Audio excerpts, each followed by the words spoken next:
Welcome to This Week in Money. I'm Jim Goddard. Today, Ross Clark from chartsandmarkets.com runs down the major markets. He describes the action as choppy. He takes a look at crude, gold, and the Russell 2000. Ross also has a special offer for you. The founder of thetrendletter.com, Martin Strath, weighs in on interest rates, inflation, the future of the U.S. dollar, crude, and Germany's insane switch from atomic power to coal. He also has a special offer for you.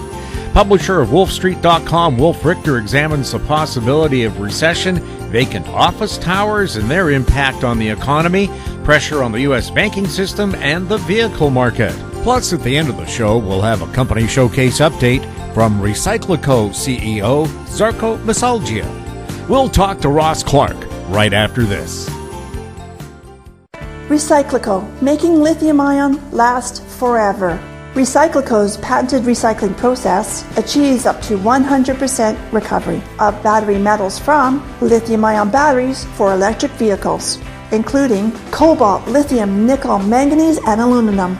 RecycLiCo Battery Materials Incorporated trades on the TSX Venture AMY, on the OTCQB AMYZF, and Frankfurt ID4.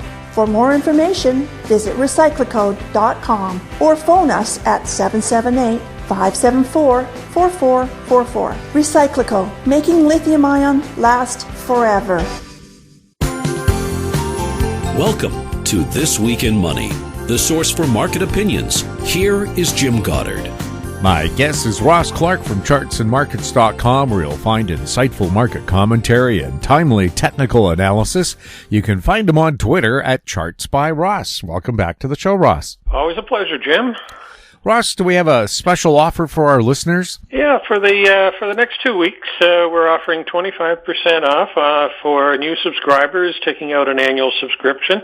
So if they go over to the website, chartsandmarkets.com, it's right up there on the front page, and we welcome you aboard. And if you just want a trial offer, we've got one there that is good for 2 months. You can take a look at the research and hopefully come in and take out the annual subscription. Ross, what happened on the major markets this past week? Well, we're into earnings season, so you got a lot of choppy action. You'll get one or two stocks with good earnings, a couple with bad, and the market's overall pretty, as I say, choppy week because of that. No really big net gains. The Nasdaq is still managing to hold just above the highs that we saw last fall, but it's the only index that's really has done too much on the upside. You take a look at the S&P or the Dow. You're challenging the old highs from last year or last fall. But it's, once again, as we've talked about, it's a really select group of stocks that's doing it. It's the Microsofts, the Amazon, the Meta platforms. Those have been really pulling the S&P up. It's half a dozen stocks out of 500. Without those, the S&P would be flatter down on the year. So it's you got to be selective in your stock selections. And just in this last 10 days or so, we're starting to get upside exhaustion warnings on big stocks like Meta, and looking for pretty decent corrections here. We're passing through the second best month of the year, April. May is typically the one where you want to make sure that you put some cash in your pocket and be ready to spend that if we get a little bit of a summer rally. Maybe you get a bounce in July, but classically that October, November will become the next great buying opportunity. What's going on with crude? Crude. So here's one where we've had really big rally off the bottom, off to 62 and change, got up to 84.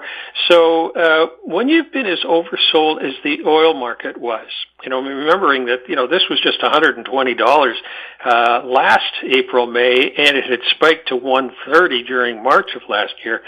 So this low that we put in and the rally off the bottom is just the classic initial reaction off major lows. And what you see is, as of this week, we've now pulled back down to about just under 77. And that's not quite a 38% retracement from the bottom. And historically, if we look back over the last 10, 20, 30 years, for lows like we've just put in a month and a half ago, once that first rally is in place, you can look to buy the first oversold, and you could use a short-term RSI, like a 9-day RSI. We use the Commodity Channel Index, getting down into minor oversold readings as of Thursday and Friday, as we approach the 38% retracement, which would be around 76.25. So we're getting into the point where you want to be deploying some more money back into energy for a retest of that $84 level that we saw a week and a half ago. What's happening with gold? Gold, upside exhaustion that we had in place here on that good rally a month and a half ago, and since then just had minor highs. So you're starting to see some pretty good divergences as far as the oscillators are concerned, like the RSI and the demand index and the Commodity Channel Index, as it managed to just push through the 2040 and then through 2060, but couldn't hold. So, we're closing off this week. Futures contracts down under 2,000, and probably due for a pretty decent pullback in here right now. Wouldn't be doing too much on the as far as picking up the metals as of now. Take a look at something like the GDX. The mining stock index definitely saw a divergent high on the top, and this was a few weeks ago the most overbought that we had seen since March of last year, when it had a big correction. So stand on the sidelines for a little while longer. We want to see a deeper break, maybe into the 1950 level or lower, but at this point, don't want to put an actual number on it. We'll see how it does in terms of getting an oversold reading that we can take advantage of. What's happening with the U.S. and Canadian dollars? So the Canadian traded along with commodities in general, the oil market. The Canadian is probably looking at a minor interim low here. We had trouble at 75. If we get a bounce in the oil and maybe a bounce over in the agricultural commodities, get a bounce back and maybe retest that 75-cent level on the Canadian dollar. What's happening in the junior markets like the Russell 2000? Well, here's, when we take a look at how it's been a small group of stocks in the big cap names that have taken it on the upside. If we take a look at something like the Russell 2000, it has really just not managed to do much at all. The bounce in the Russell 2000 has been pretty mediocre. We take a look at where it was in February, and we take a look back to a year ago. This thing is just not had. It's all been dead cat bounces all the way along, and just in this last second part of the calendar quarter, the rally, on the IWM, we dropped from 200 down to 170, only got back to 180. So it managed to, even when everything else was managing to test the highs of the year, the Russell has only retraced about a third of its drop. And it would suspect that if the overall market has some pressure, that the Russell is going to manage to put in new lows before we can blink an eye. Ross, can you remind us about that special offer again? Yeah, we're doing 25% off on annual subscriptions, and that's good for the next 2 weeks. And, welcome aboard, everybody. My guest has been Ross Clark from chartsandmarkets.com. Find him on Twitter at ChartsByRoss. Coming up, Martin Strath next on This Week in Money. Always consult your investment professional before making any investment decision. Don't miss out. Stay informed. Receive the HowStreet.com weekly recap with thought-provoking podcasts, radio, and articles delivered to your inbox. Sign up for the HowStreet.com weekly recap on our homepage at HowStreet.com. This Week in Money is archived online at TalkDigitalNetwork.com. My guest is Martin Strath, founder of Trend News online at thetrendletter.com. He's speaking to us from Coquitlam, British Columbia, which is just east of Vancouver. Welcome back to This Week in Money. Thanks, Jim. Good to be here. Martin, inflation seems to be coming down here in Canada, the U.S., Europe. What are your thoughts on whether inflation will drop to the 2% level both the Bank of Canada and the Fed are targeting? Yeah, each week we update a chart showing the central bank rate and the inflation rate for a number of countries. Most central banks have stated that they want, one of their main goals is they want their real rate to be positive, meaning that they want the central bank rate higher than inflation. For over the past year now, on our chart, only 3 countries, Brazil, Mexico, and China, have had a real rate that was positive. But now, as of this week, Canada now has a real rate that's positive. So meaning that the central bank rate is 4.5%, inflation is now 4.3%, so the real rate is positive 0.20%. In the U.S., the real rate has dropped back into neutral last week, so that the Fed rate and the inflation rate are both at 5%. So now as to whether the inflation drops to 2% for both Canada and U.S., we think that's going to take longer than most believe. We can see maybe the high 3%, 3.5%, but to get it down to 2 by the end of this year, I don't, it could happen, I guess, but I don't think so. Because remember, one of the key reasons for the dramatic rise in inflation has been government spending. The trillions of dollars governments globally spent on COVID relief packages was a major driver of inflation. So while the Bank of Canada and the Fed keep trying to control inflation with the rate hikes and so on, the federal governments in both countries continue to spend, neither having any desire to reduce spending. In Canada, the recent budget, the Liberals canceled their previous promise to balance the budget by 2027. And instead, by their own projections, they're going to add over $50 billion more debt. In the U.S., they're racking up deficits of 1.5, 1.6 trillion every year. And right now, they're in the process of negotiating, an increase in their debt ceiling. And the Republicans have already offered 1.5 trillion. So this would be the 79th time in 63 years that they will raise the debt limit. I mean, you've got to wonder why they even bother having a limit, given that they never comply with it. And and by the way, it doesn't matter which party's in office. They just raise it every time. And all this government spending it's all inflationary. And the big key thing, people are all excited inflation is coming down and so on. So, but falling inflation doesn't mean prices are falling. It just means that the rate of prices rising is slowing. So in 2022, inflation in Canada was 8.1%. Last month, it dropped down to 4.3%. So while it's lower now than the previous year, it's still rising. And over the 2 years, it's risen, 12.4%. And remember, food inflation has been even higher. It's more up in the 10%. So yeah, I mean, inflation has been dropping, which is good, but, down to 2%, I think that's going to take quite a bit longer. The Bank of Canada has paused their central bank rate the last 2 meetings. What do you expect the Fed to do at their May meeting? Well, as I just mentioned, the Fed now has a neutral real rate. So if they were to raise rates, 0.25% in May, then their real rate would be positive. So that should take some pressure off, more rate hikes for now. Generally, we've got the bond market has been betting that the long-term yields are going to decline. Well, at the same time, we've had the Fed raising rates in the short term. We discussed this before, but the result of this is an inverted yield curve, and that's been a very reliable predictor of a recession. So, as you say, the Bank of Canada has paused for the last 2 meetings.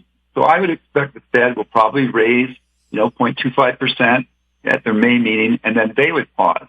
And after May, I think that for both countries, both central banks, it makes a lot of sense to then just sit back and watch and see what the lagging effect of all of this tightening has been. Now, that's what I'm saying, that the market disagrees with us, and they continue to fight the Fed on whether the Fed is going to cut. The market right now is pricing in an 81% odds of a 2.25% hike in May, but they also project that the Fed rate hike is going to drop to 4.48% by year end. So they're pricing in over a 0.5% cut. Now, the Fed is saying there is going to be no cuts this year. So far the Fed is stuck to their guns. So we'll just have to see how this plays out. There's been a lot of talk lately that the U.S. dollar is losing its reserve currency status. Do you think that's possible? Yeah, last week, we had the president of Brazil. He was in China, and so he was wondering why all the countries are being forced to trade in the U.S. dollar. We're seeing a real fragmentation of global economy into these competing blocks now.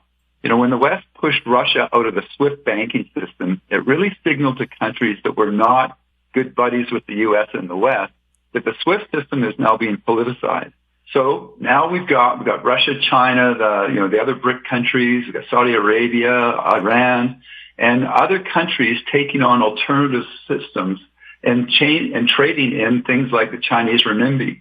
But, while countries are looking to trade in other currencies, we don't see the U.S. losing its world reserve currency status anytime soon. It's not really countries that trade. I mean, it's companies, it's businesses, it's farmers, etc. So, these presidents and these different politicians can say, well, we don't want to trade in this currency or that. But, these businesses want to trade in the U.S. dollar because it's the most liquid market in the world.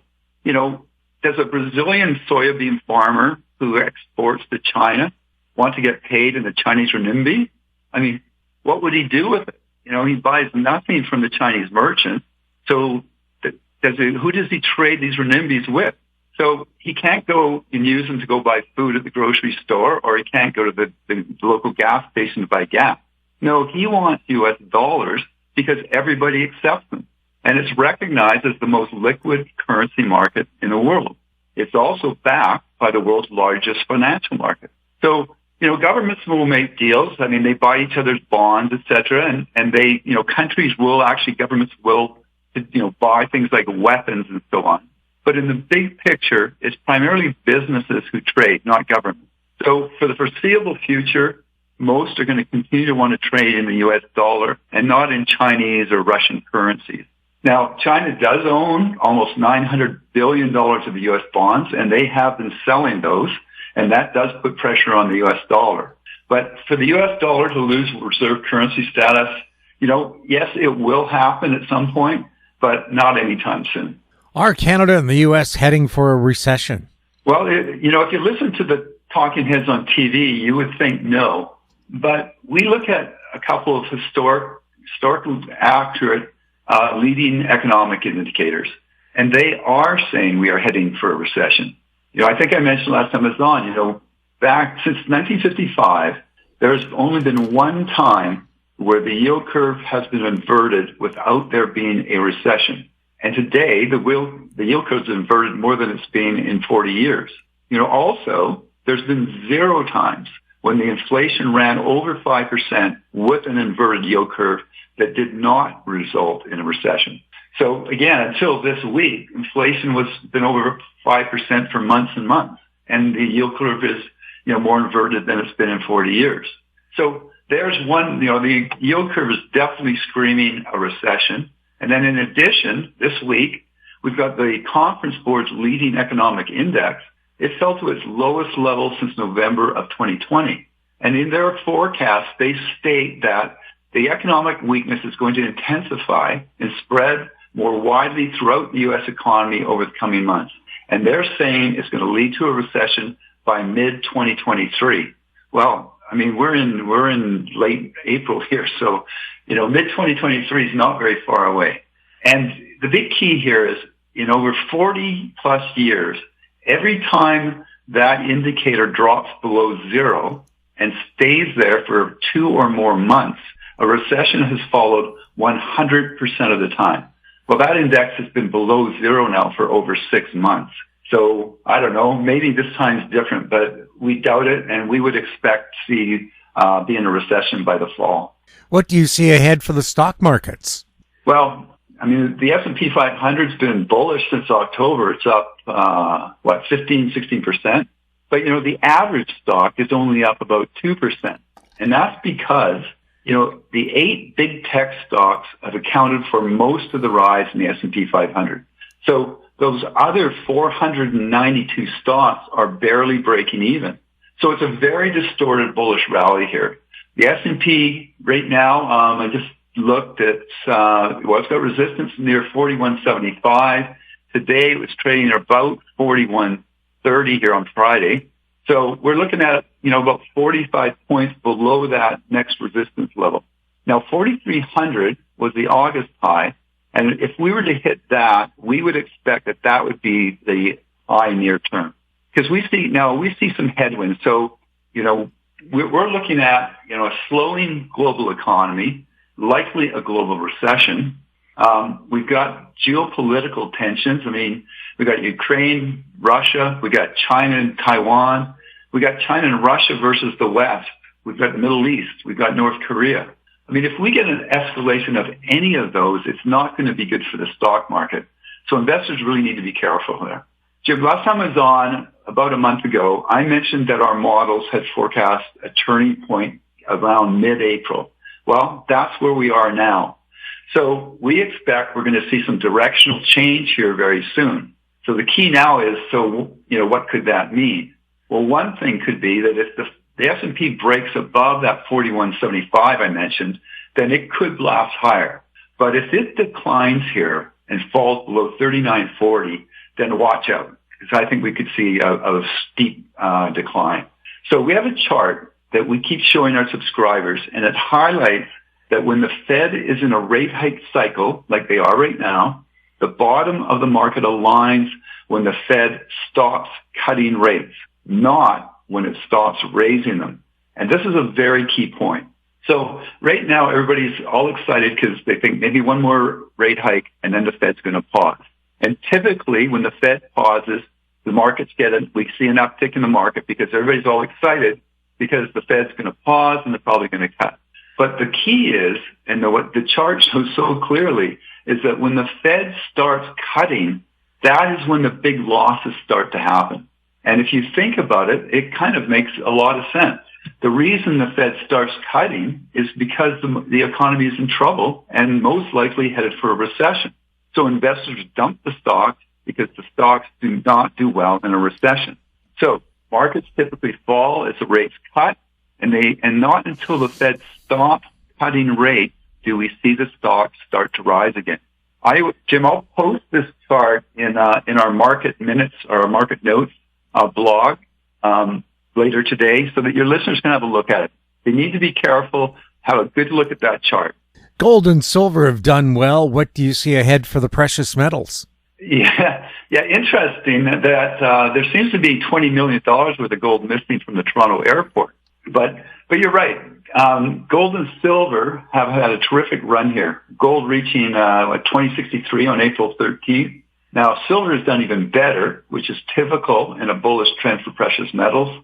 In bull markets, silver typically outperforms gold, and then in bear markets, silver typically underperforms.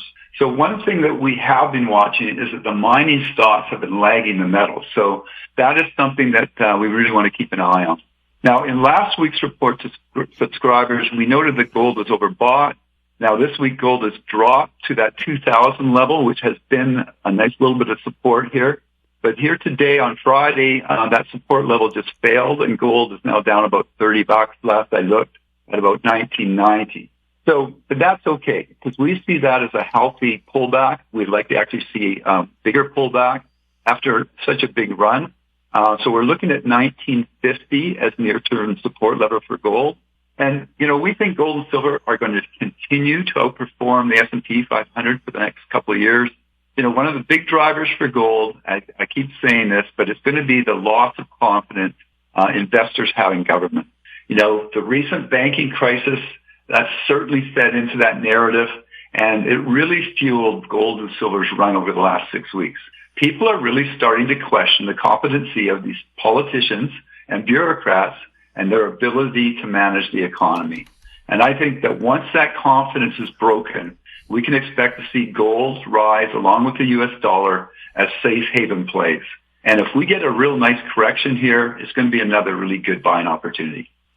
The last time you were on, you had just recommended 6 oil plays, and that was pretty good timing. What do you see ahead for crude, natural gas, and gasoline? Yeah, we like energy. We've liked it for a while. Yes, up until mid-March, we had been telling subscribers to hold off buying any oil or oil stocks until we saw oil get under the $70 and into the low mid-60 range. And that did happen. That happened mid-March, and as you said, we added those 6 new stocks. Then, of course, we had OPEC announce their big production cuts, so that pushed oil up over $82. So, I mean, in a fairly short span, we saw the price jump over 25%. But since then, I mean, oil's pulled back now. Our models are actually looking for oil to dip down into the low to mid-70s. Now, short term, if we do get a recession, that's going to hit demand, and that's going to push prices lower. But again, if that happens, it's going to present another really good buying opportunity. And then in the longer term, on the supply side, we've got China opening up, we've got India expanding. I mean, those are 2 massive markets. And then on the supply side, you've got governments imposing, they're continuing to impose their windfall taxes, their tight regulations, no new drilling permits, all disincentives for producers. We've got capital expenditures are down to 35-year lows. So all of that lack of investment in the sector is going to cause serious supply problems long term. So, longer term, we expect oil is going to have a really good next few years. Certainly, we're going to see $100 oil, potentially, $150 and even higher over the next few years. Now, gasoline, based on seasonality, we typically see a strong rally from mid-March into June. Starting mid-March, we saw gasoline start to rally just a bit on cue. But in the last week, it's been trailing off, so we need to keep an eye on that. Now, natural gas has been a real disappointment. It's always been very volatile, always been very weather dependent, and the warmer than normal winter really caused prices to crash. We had that crazy run-up on natural gas through the European energy crisis. Prices over in Europe were crazy, but even in North America, they got up to $9.50 in August. Well, they're down to $2.25 today. So, again, natural gas, typically we see a rise from early March to mid-June. So far, we haven't seen that seasonal spike as there's a ton of supply and weak demand. But, it is sort of basing around that 205 range. Hopefully we could get a little spike there, maybe up to $3, maybe $3.25 range, get a little, little jump there. Last weekend, Germany shut down its last 3 atomic power plants. What do you see ahead for nuclear? Yeah, that was quite shocking. When we just witnessed, the panic of that energy crisis in Germany and Europe, and then here we are. In the year 2000, nuclear power provided 30% of Germany's power consumption. Now they've just shut down all of those nuclear power stations. So here we have a country claiming that it wants to curb greenhouse gas emissions, but at the same time, it just shut down all of its nuclear power stations that produce 0 greenhouse gas emissions. And the crazy part, to replace those 0 emission nuclear power, Germany has turned to coal, the dirtiest of fuels, and now coal produced 37% of Germany's electricity in 2022. Now, this is all despite pleas from a collection of these esteemed climate scientists, including 2 Nobel laureates, who continue to ask them to continue to use 0 emission nuclear and not use coal. But the government ignored those pleas. So one of the scientists, his name was Han von Storch, and he said, for me, as a climate scientist, this whole thing is incomprehensible. And, it's really pretty hard to argue with him. So but going forward, to me, what we've got is that, generating electricity with nuclear reactors does not create any greenhouse gases. And as a global climate change response efforts continue to fall short of all their targets, nuclear energy is now getting renewed consideration. So we just saw right now, over 30 countries, including the UK, France, and Portugal, they're looking to expand nuclear as a green source of power. Now, one thing that's interesting is that Germany says that solar and wind will produce 80% of their power by the year 2030. So we're talking of less than 7 years from now.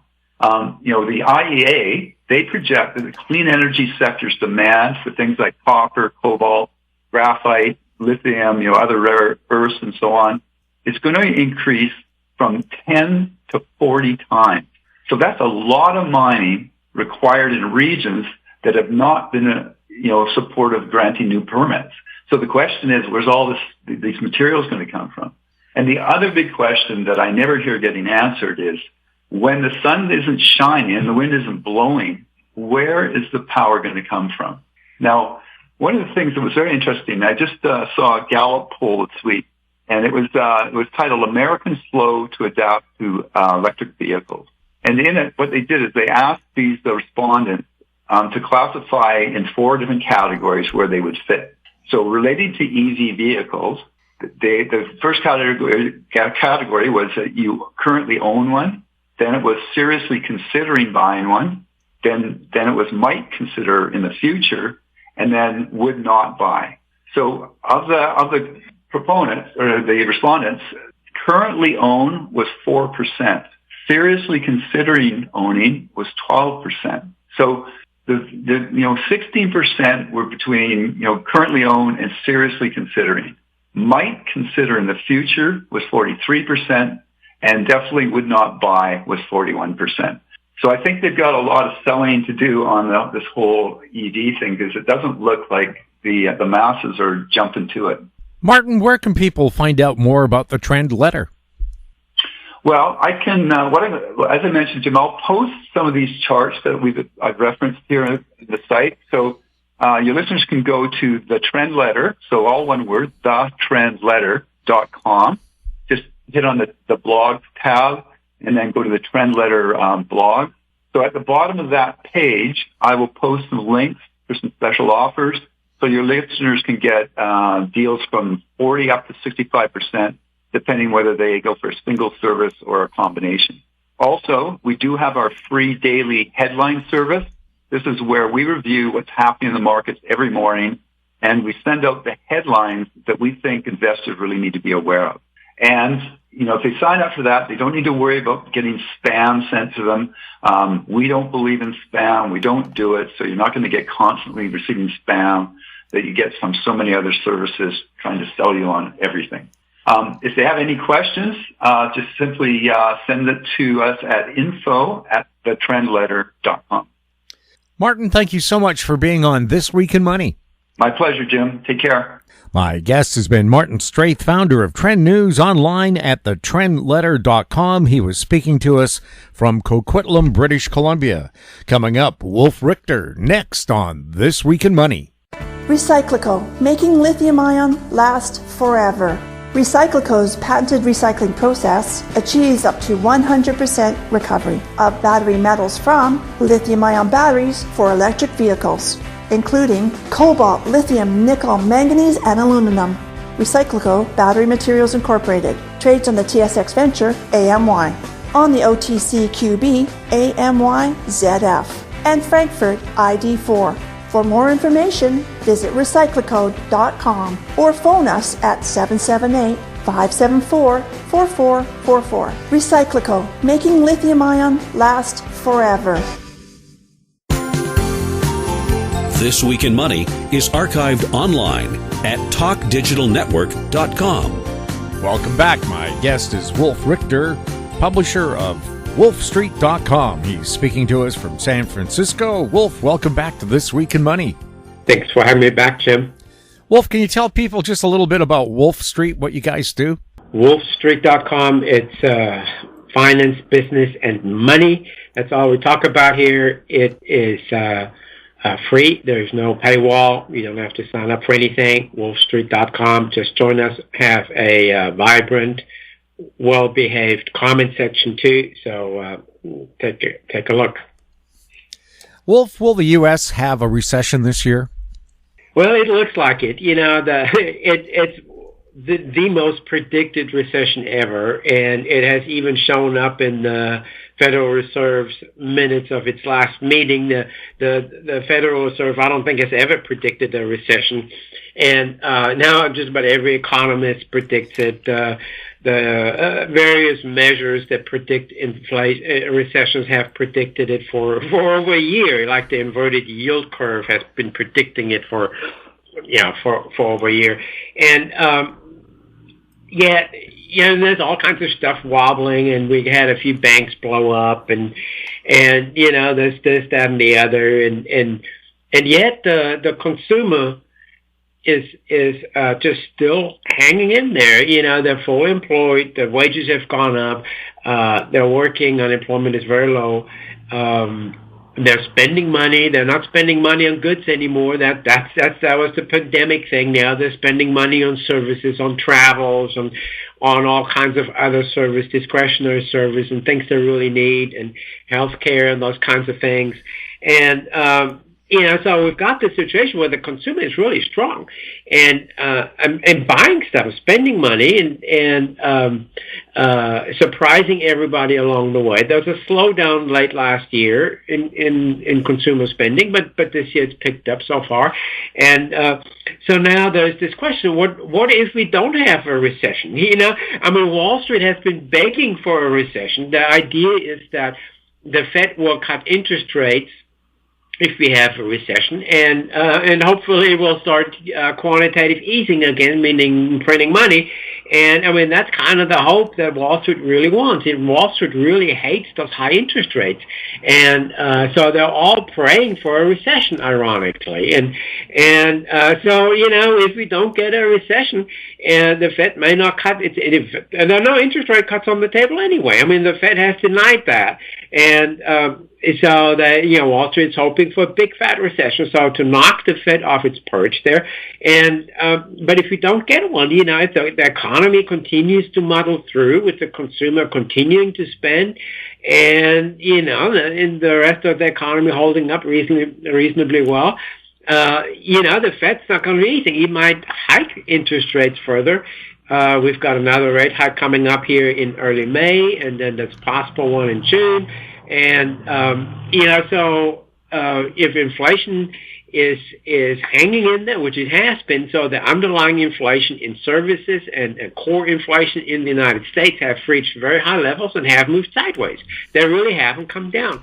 So, the Fed's very concerned about that. So there's a very good chance that if we don't get a recession, that inflation will go even higher, and that interest rates will stay high for longer and may go higher. And Wall Street just hates the prospect. So that we're in this ironic situation where Wall Street really wants a recession, and so that the Fed will cut interest rates. And yet, when we have a recession, typically, stocks lose a lot of ground. And there's some bloodletting going on when we do have a recession, and for quite a while. So this is really a very bizarre and ironic situation that we now have, with a big part of economists and Wall Street clamoring for a recession, while the consumer says, everything's fine, we're making lots of money, we're working, we're spending it, and we're enjoying our lives and doing all the things we want to do. So, I'm starting to doubt that we will have a recession. It's the most predicted recession ever.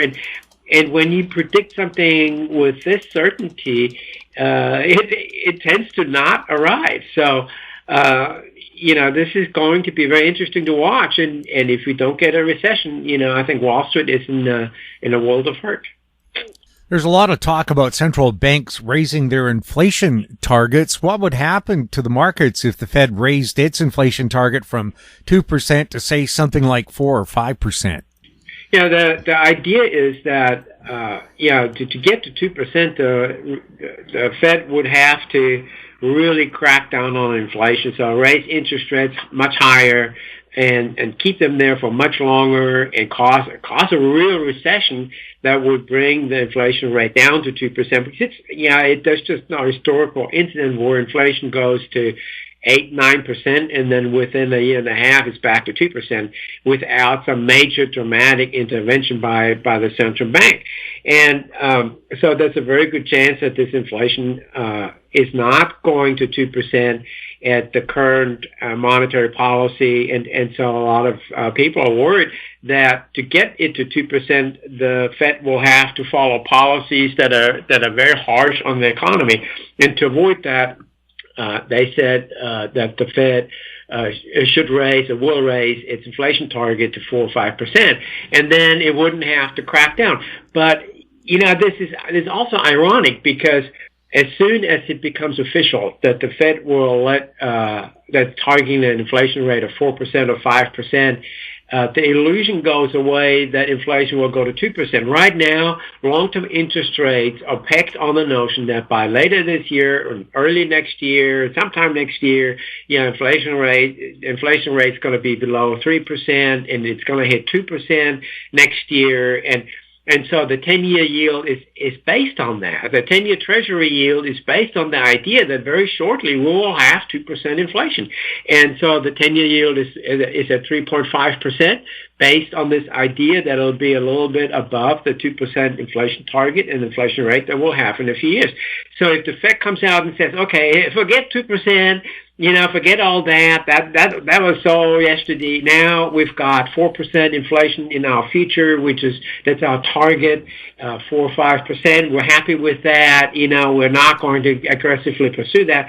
That moment, you will have bond investors look at this and say, holy moly, we've figured that we have 2% inflation. Now the Fed says, no, it's going to be 4% for years out, and we won't do anything unless it gets much higher. And they're going to reprice those bonds. And they're going to figure, okay, if it's 4% inflation for many years, we want to be above that with our yield. So the yield should be around 6% and maybe higher, maybe 7% on the 10-year. And so you'll see the 10-year yield essentially double from 3.5 to probably around 7%. And mortgage rates, the typical 30-year fixed mortgage rate in the United States runs a little higher than the 10-year yield, so it will be at 9%. So people who wish for the Fed to raise its policy target to 4 or 5%, they need to think about what long-term rates will do when the Fed does it. I mean, the only reason why long-term rates are so low is because the market still has confidence that the Fed can bring long-term interest rates or inflation down to 2%. And if that confidence disappears, if the confidence is changing toward, inflation is going to be 4 or 5% for the next 10 years, then all the long-term rates will adjust, meaning prices will go down and yields will go up. And that's not just bonds. It'll be commercial real estate. It'll be all kinds of other prices. It'll be stocks. This is one of the crucial elements in many of the high asset prices we have, is that we haven't had a lot of inflation. And when we get more inflation, you need higher yields to compensate you for it, and then investors will demand higher yields. That brings prices down by definition. So this will be a very tough thing if the Fed does that. If the Fed actually says, okay, 4 or 5% is good with us, this will be a very harsh thing for the bond market, for the commercial real estate market, for stocks too. Who wants to have a dividend yield of 2%? Based on the idea that inflation is 2%, when now inflation is 4%, and you would lose a huge bunch of value in stocks too. So this is a very dangerous thing, I think, to promote. Are we living in kind of a different time here? Even though we're talking recession in the U.S., there are still just under 10 million job openings. In Canada, just under 1 million. Even if people are laid off, there are so many employers desperate for employees. Could this be a different kind of recession where maybe the stock markets aren't going up, but people still have jobs? Yeah, so recession really means, in the United States at least, it means a broad-based decline of economic activities, not just GDP, but also employment. And I other factors, particularly the labor market figures heavily into our official definition of a recession, and it has for decades. It's been that way forever. And so when you get a GDP decline like we had in early 2022, in the United States, we had a GDP decline, but that was based on a surge in imports. Imports are negative on GDP, and so because consumers were buying so many imported goods, we had this explosion in imports, and that turned GDP briefly into a negative figure. But it wasn't an economic decline by any means. I mean, consumer spending was strong, everything was strong except for this figure of imports, and so that was not a recession in that sense. And so if you have a strong labor market, it is very unlikely that we will get a recession. And with a strong labor market, inflation won't come down either. So that's the problem. The strong labor market means we've lost a lot of the labor force. So there's huge demand for labor and not enough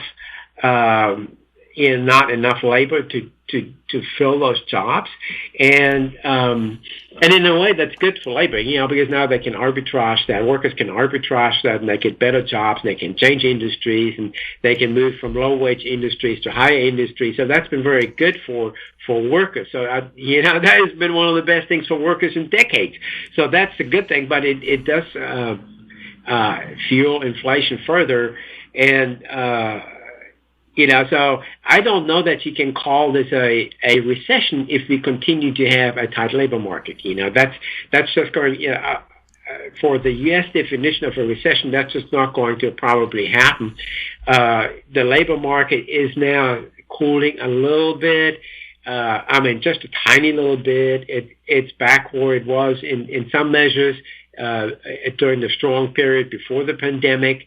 The job openings are still huge, and people are still quitting jobs in very large numbers to find better jobs. There's a lot of churn on the labor force, so that the tightness is still persists. But there are some signs that there are some cooling going on. A lot of the tech and social media firms, they've announced global layoffs, so they're laying off people in all countries, but including in the United States. So we've seen a few of those layoffs now in California, San Francisco particularly.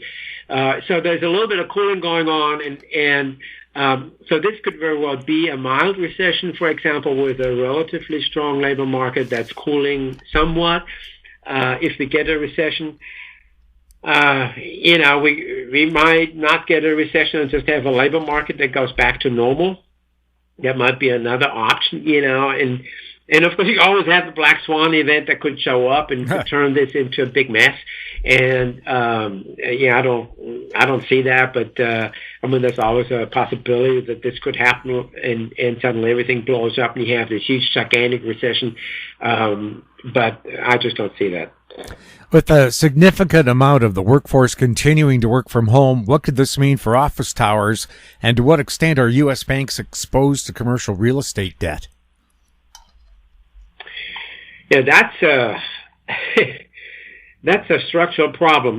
That has nothing to do with a recession or with inflation or with anything else. This is a structural problem that started many years ago.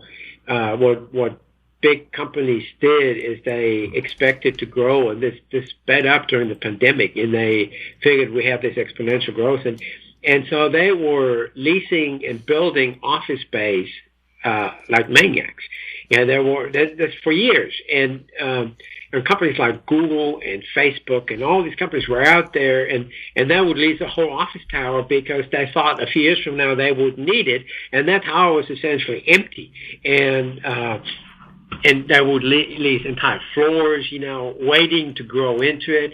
So they were counting on a future, and that future obviously didn't come. And so then they shifted to working from home part of it. Now they're cutting back on office space. They're laying people off.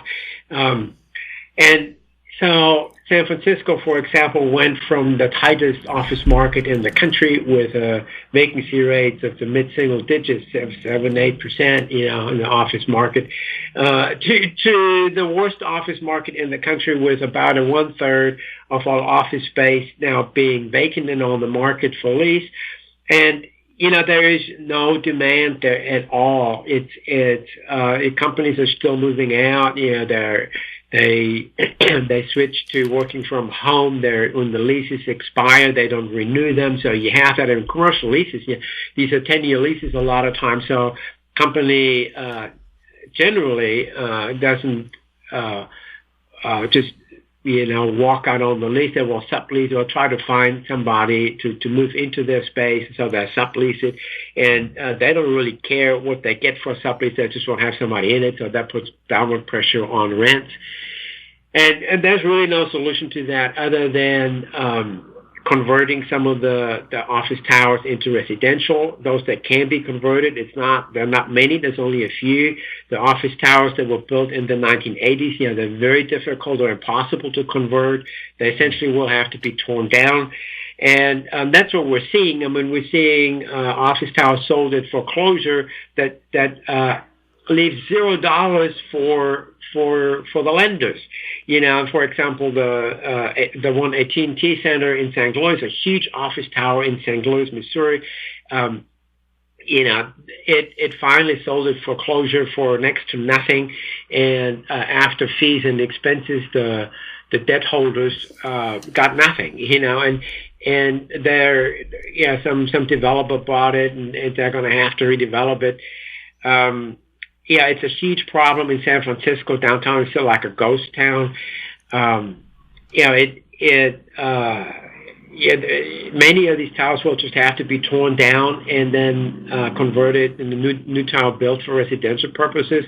This can't be done at a high cost when the tower is purchased at a high cost, so they have to buy it in a foreclosure sale for just a few cents on the dollar, and then they can tear it down and essentially for the land value, they're buying it for the land value, and then they build a new one. And there's some, we're converting some now, and there's some of that in progress, but it's very slow, and we're talking about many, many years for that to play out, and that will be a good change. Putting residential towers into downtowns will be great. I mean, that's what downtowns need, and that will be a really good thing to do. So I'm looking forward to that, but it's just a horrible thing to have to go through at this point. And for thank goodness, so far the defaults have hit mostly investors, not banks, of these office towers. So all the big office defaults that we've seen so far have hit commercial mortgage-backed securities and not banks.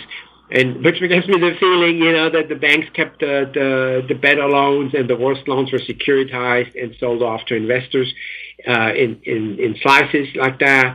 And the banks are really not that exposed to this office part of commercial real estate. Overall, U.S. banks hold about 45% of the total real estate debt, and they may hold better slices. They may because they have first dibs on this, and so they may have gotten less aggressive, and they have just gone after the good parts of the business, and private equity firms and other companies, life insurance companies, and so forth may have been more aggressive and gone after the weaker commercial real estate debt.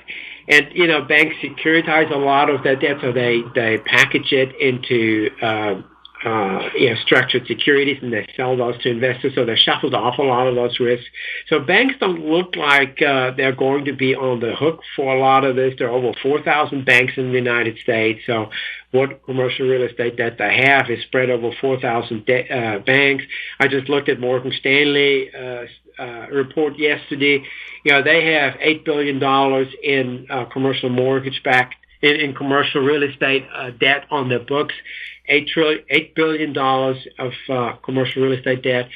So if that debt goes to zero overnight, if it just vanishes, the Morgan Stanley would still break even for the year. They make so much money. All these big banks make so much money that essentially their holdings of commercial real estate debt would just wipe out the profits for for a certain period of time. It wouldn't really do that much damage to the bank. The smaller banks are more exposed to it, but they're more exposed to residential projects than office properties. So we're going to have some bank failures because of commercial real estate. but it's going to be smaller banks. And we always have some failures in the United States every year almost. We have, even in the best times, we have 3 or 4 smaller banks, 8 smaller banks in some years that fail and are taken over, so that's really not a huge deal. With the riskier commercial real estate debt, it's investors that are on the hook. What's the latest on the housing markets in Canada and the U.S.? Yeah, we're in spring selling season. Like every spring, we see prices go up, and they didn't go up enough in March, and so year over year prices are down in both Canada and the United States. Canada is ahead; they're down a lot year over year in Canada. In the United States, we just had our second dip in year over year in March. We just got that today. So volume is up, but not enough. So compared to a year ago, volume is still down by 20%. This is still a fairly dismal level of sales. The high mortgage rates are not helping. This is the best time of the year, and it's just not looking very good. Could interest rates be in the eye of the hurricane poised to head higher? In other words, calm right now, but then the eye wall hits. Yeah, so Bank of Canada obviously is pausing, has been pausing. The Fed will eventually pause. Interest rates cannot go up forever, so we'll have 1 or 2 more rate hikes before it pauses, probably. And pausing means that they will hold the rate steady for a while to see what inflation does. And then if inflation goes back to 2%, which really I don't expect, but if it does, eventually, so next year maybe, or year after next year, central banks may start lowering the rates again. But if inflation continues to be nasty, and if it resurges, as it does, the inflation is a game of whack-a-mole. You think you got it down, and then something else pops up, So if there's a resurgence in inflation, central banks are now pretty leery because there's been so much money printing. We're sitting on a powder keg, with inflation. There has been so much money printing in recent years, that is now getting unleashed. And so this is going to be very difficult to control when it takes off. So the central banks have gotten to be very nervous about this, in Europe the same way, and so if we have another nasty surprise from inflation, I'm pretty sure that central banks will hike again and hike further, because when inflation takes off after years, 14 years really of money printing in the United States and in Europe, it is just impossible really to knuckle back under without some really big measures. And it could be that that's the scenario we're going to get, that we have another resurgence of inflation and that therefore interest rates will go higher from here. But, I don't see that happening right now. So in the next few months, I think are going to be fairly benign. Inflation in the United States has the core inflation and service inflation has moved sideways at very, very high levels at over twice the Fed's target range. So, and it hasn't come down. So, all the declines we have seen were in energy products. They've plunged, and we've seen some declines in food prices, and we have seen some price declines in some goods like electronics and used cars. And we have seen big price increases in services all around, and we've seen price increases in some other goods.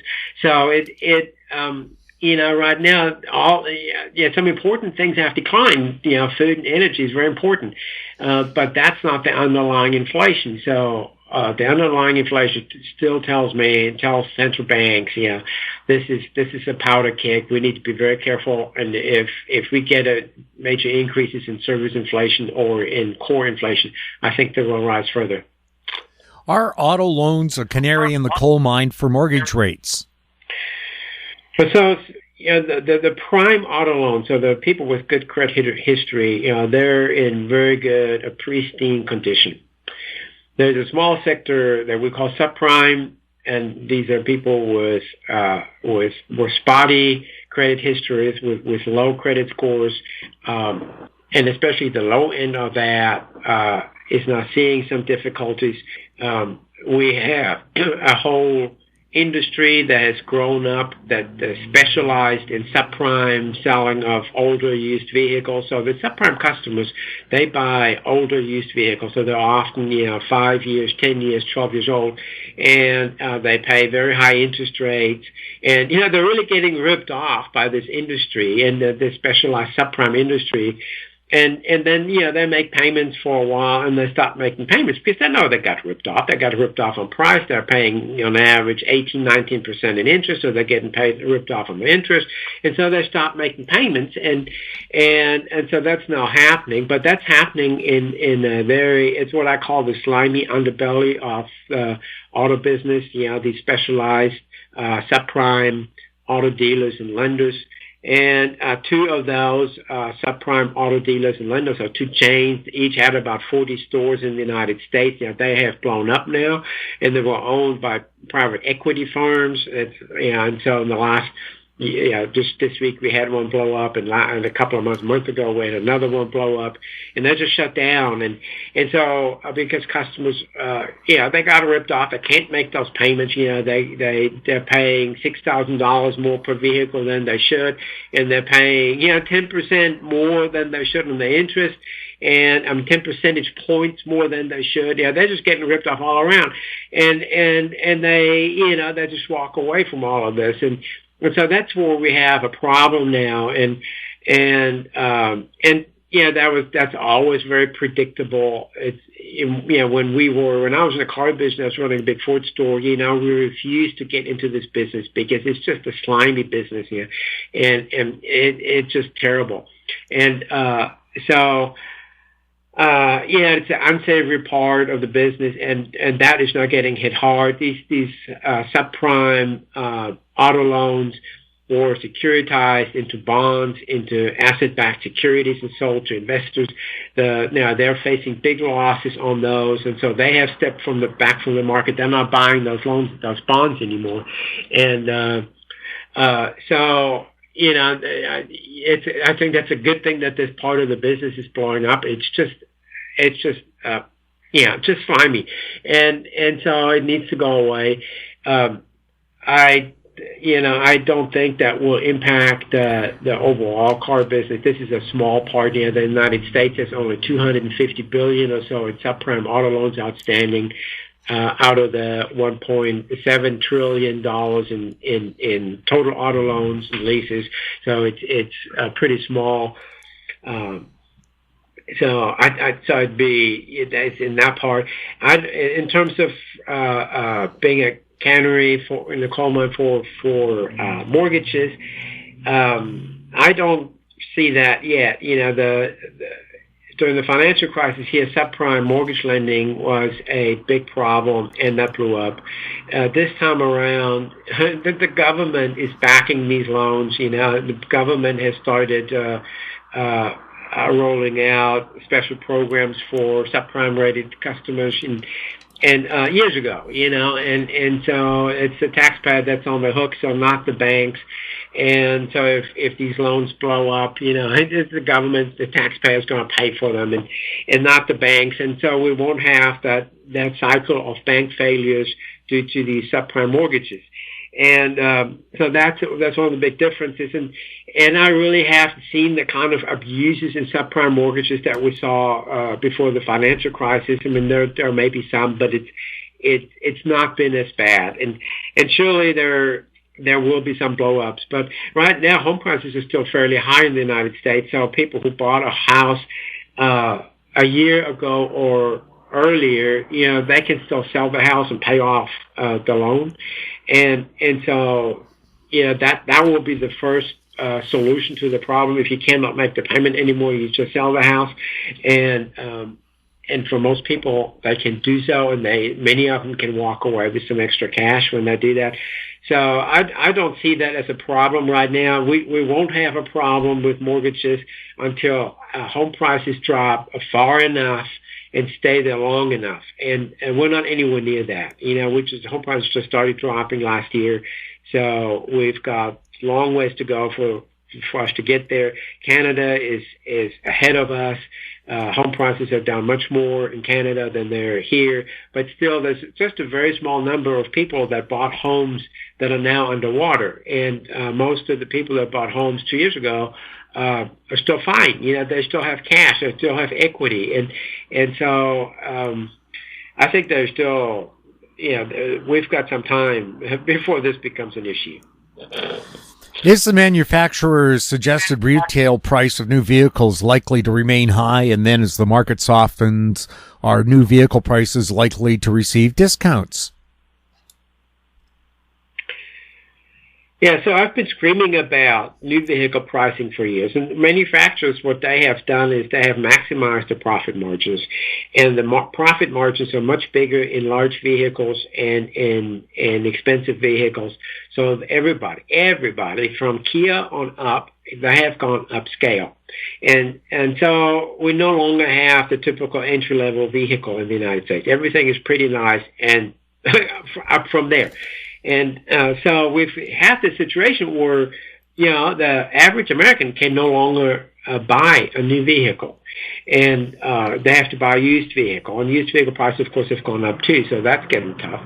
And so manufacturers are now running out of customers. And that's happened over years, So we had a peak in sales in the year 2000, and then, sales plunged, and then they didn't go back to those levels until like 2016, and from 16 years ago, earlier, and then they fell off again from there. So the vehicle volume sales have completely matured, and it's not coming up, and it's going down from where they were 20 years ago, and simply because people can no longer afford new vehicles. And automakers are having to do some soul searching. And so now what we have is Tesla. And Tesla had the biggest profit margins in the auto industry, so they could cut prices because, they're very high profit margins, and they have cut prices. So they're out there, and they cut prices one time, and then another time, and then another time. And these are nice cars. These are upscale cars. They're not entry-level vehicles. And they're forcing other automakers to follow. And Tesla has built factories, is still building factories all over the place. It is so profitable that it is using its cash flow to build those factories. It's not even borrowing money. It's sitting on $22 billion in cash. I mean, it's kicking butt out there, and it's bringing online a huge production capacity, and it's cutting prices. And the more it produces, the lower its per vehicle production costs are, because its volume goes up. And it put pressure first on other EV manufacturers like GM. Cut the price on its Bolt EV now below $30,000. So that's cheap for a new vehicle. Average new vehicle transaction price for all new vehicles is $48,000 in the United States. So something that sells for $29,000 is considered cheap. And the lowest model Tesla you can buy sells below $40,000. These are very nice cars, and so other automakers will have to respond, even with the internal combustion engines, because one of the benefits or one of the advantages they had over EVs was price. They were cheaper, but now it's turned. EVs are cheaper than internal combustion engine vehicles, and so you have this dynamic going on. You got Tesla, which everybody brushed off for years. Building one factory after another, and in the United States, in Europe, in China, and in Mexico, and it's just constantly announces new factories, And so I think there will be huge pressure on prices going forward because new vehicle automakers have lost their customers. They've outpriced their customers. And so we've got the new kid on the block that say, no, we don't play this game. We want to be a mass producer. We've got lots of money. We've got big profit margins. Our vehicles have lower production costs than yours, so we can cut our prices. And so I think over the next few years what we will see is actually a rollback of those crazy new vehicle prices we have seen. And automakers may respond by piling on discounts or rebates or some other incentives as they usually do, or eventually they may reduce the sticker prices like Ford has done with its EV. So, Ford has followed Tesla in some of the price cuts on the electric vehicles. And, of course, Ford doesn't have any kind of production capacity with EVs. It cannot produce enough. It doesn't have the capacity. It's years behind Tesla. It's still trying to get its supply chain put together. GM has hardly nothing. It has the Bolt that's older EV has been selling for years, and it can't get any of its new vehicles online fast enough. So we have this problem of not having enough capacity, but Tesla is building it out very rapidly, and it has a lot of capacity online now, and so this will, adding capacity to production in the auto industry is a sign that prices will come down, and so that's I'm going out on a limb maybe saying this, but I think Tesla is forcing them to, and that's a great thing. The whole auto industry I think went down the wrong path in raising prices and going upscale on everything, and I think they're going to regret that pretty soon. What's the latest in the used vehicle market? Well, used vehicle auction prices have now gone up for the fourth month in a row. And, they plunged at first. So we had this huge spike in 2021, and it spiked 40%. And then they dropped on the wholesale side in auctions, a bunch. And so now they've come up. And they've dropped a bunch, but they've dropped only like a quarter of the price spike. So they unwound only about a quarter of the price spike of the prior year. And so now they've come up. And retail prices have plunged for a year. And so now we saw the first sign of retail prices bottoming out on used vehicles. We saw the first uptick in not seasonally adjusted used vehicle prices in March, according to the Bureau of Labor Statistics. That's our inflation indices. And there's a relatively low supply of used vehicles. They're still constrained by new vehicle supply being constrained by the chip shortages for a couple of years now. So there's limited supply coming into the used vehicle market. Sales are not very high at these high prices, but there's no supply either. So there's plenty of demand for dealers to try to stock up. But, they haven't got the auction to do that, and so they're bidding up prices there. And, so I think used vehicle prices on the retail side have dropped as far as they're going to drop. It looks like they're now turning around and maybe headed higher again. I mean, we were talking about inflation a minute ago. This is another thing, that has driven down inflation is the drop in used vehicle prices, and it is now essentially ended, and we may see price increases in used vehicles going forward. Wolf, how can people follow you? WolfStreet.com. It's free. There's no paywall, nothing to sign up. Just come to WolfStreet.com. Wolf, thank you so much for being on This Week in Money. Thank you, Jim. My guest has been Wolf Richter, publisher of WolfStreet.com. He was speaking to us from San Francisco. And that wraps up our show for this week. We'd like to thank our guests, Ross Clark, Martin Strath, and Wolf Richter. And thank you for listening. If you have any questions for our guests or the show, you can send them to info@HowStreet.com. Now stand by for a company showcase update from RecycLiCo CEO Zarko Meseldzija. I'm Jim Goddard. We'll be back next week with more This Week in Money. Comments made on This Week in Money are an expression of opinion only and should not be construed in any manner whatsoever as recommendations to buy or sell any financial instrument at any time. Archived online at TalkDigitalNetwork.com. This Week in Money is a production of How Street Media Incorporated. Executive producer is Tom Allen. Welcome to Company Showcase, an advertising feature on HowStreet.com. I'm Jim Goddard. I'm speaking with Zarko Meseldzija, Chief Executive Officer of RecycLiCo. Welcome back to Company Showcase. Thanks for having me, Jim. Zarko, the company put out a news release recently. What was in it? Yeah, we had last week actually we had a fantastic press release where we received industry validation on our recycled end product, and that came from a battery materials company. This is not the first time we received this kind of validation, but we are under many NDAs and cannot disclose the name. But as mentioned in the press release, we have been collaborating together since early 2022, and that has been on the mission to demonstrate the advanced capabilities of the RecycLiCo process.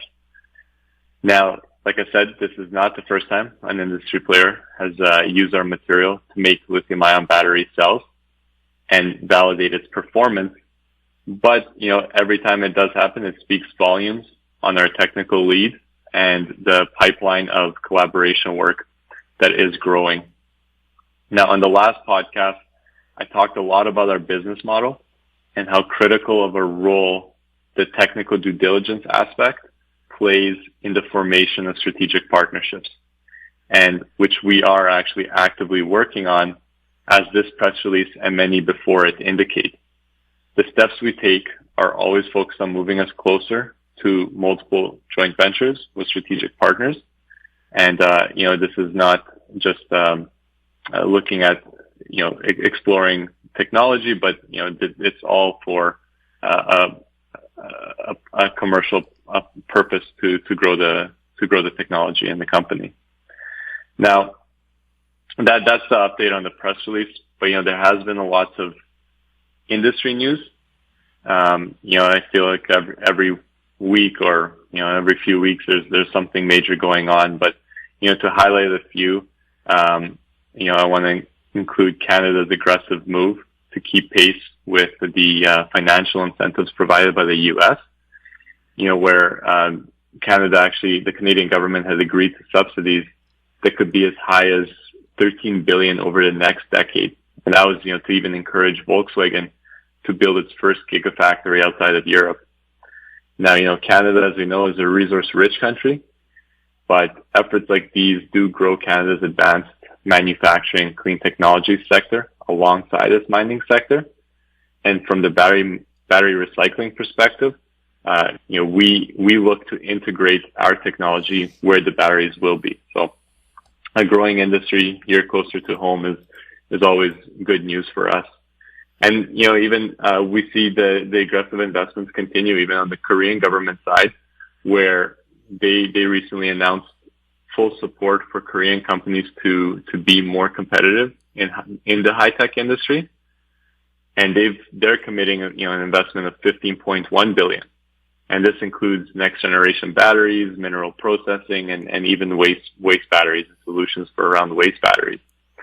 But that not just on the government side, but even in industry, or with other big players, we're seeing Apple's announcement that its batteries would also use 100% recycled cobalt beginning in 2025. But just as a quick side note, from a material standpoint, portable electronics primarily use lithium-ion batteries that are an LCO chemistry, which is short for lithium cobalt oxide. So they only contain lithium and cobalt. Unlike electric vehicles, they get much more complex with various compositions of nickel, manganese, cobalt, and lithium. So it makes me think there is the cobalt recycling component of it, but I would be interested to know what their plans are for recycled lithium content. But given the current commercial recycling processes available, which would be more of a high heat process, lithium is burned into a slag material and not effectively recovered. But I will note that we have successfully tested these different cathode materials, such as the LCO used in portable electronics and the NMC used in electric vehicle batteries. And we have been able to recover the nickel, manganese, cobalt, but also the lithium and to a battery ready level. And with all this, I think, with all the industry news going around, I think it says a lot about where the energy economy is going and how the battery recycling industry plays an important role for decades to come, or plays an important role now and will play an important role for decades to come. But, I think one great source for seeing where these things are going is looking at Tesla's Master Plan 3, right? In their Master Plan 3, there's a lot of interesting information, but I did just want to quickly highlight the recycling section where they say in the 2040s, recycling will begin to play meaningful reduction of primary materials, or they'll begin to meaningfully reduce primary material demand. Now, just to put this in perspective, right now we're seeing, how many mining companies there are, how many mines are coming online to help to support and ramp the manufacturing that's needed.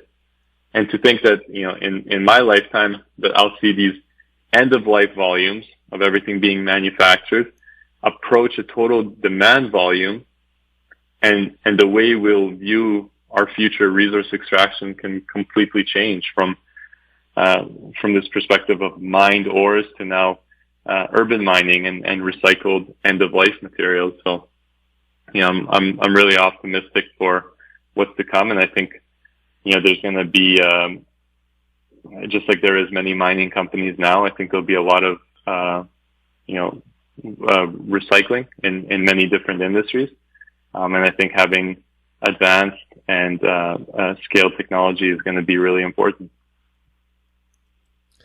Zarko, for people new to RecycLiCo, what does the company do and how can they get more information about it? Yeah, RecycLiCo is a battery materials company focused on recycling and upcycling lithium-ion battery waste and recovering materials such as lithium, nickel, manganese, and cobalt to be reused in new lithium-ion battery manufacturing. And you can get a hold of us or look at more information on our website at www.recyclico.com.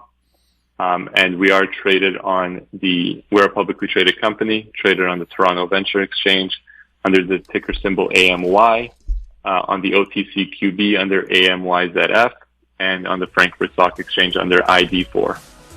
Zarko, thank you so much for the update. Thank you, Jim.